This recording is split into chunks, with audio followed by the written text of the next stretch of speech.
Hello, everyone, and welcome back. News headlines in English for School Morning Assembly.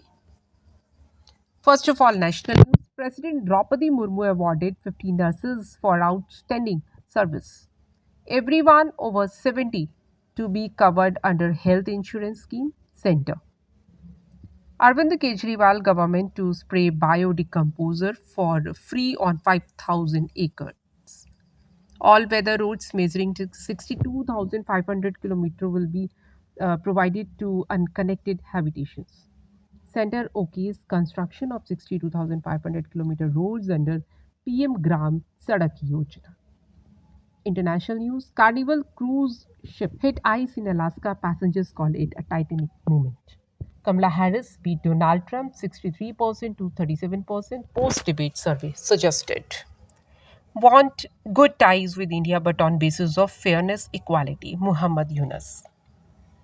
US want to build best friends forever relationship with India.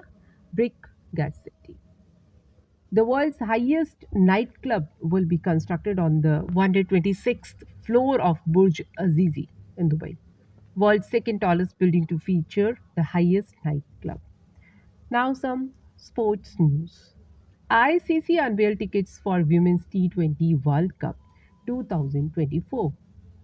Pakistan had suffered a shock loss at the hands of USA in the 2024 T20 World Cup in June. Khalid Mahmood resigned as BCB director amid political shift, a report said. ICC delegation to discuss tentative schedule of Champions Trophy with PCB. Now, news related to business. Centre approved 10,900 crore PM e-drive to push electric mobility. Adani Ports to develop berth at Gujarat's Kandla port for multipurpose cargo. Axis Bank, HDFC Bank fined 2.91 crore for deficiencies in regulatory compliance. And that's all in news. Thank you.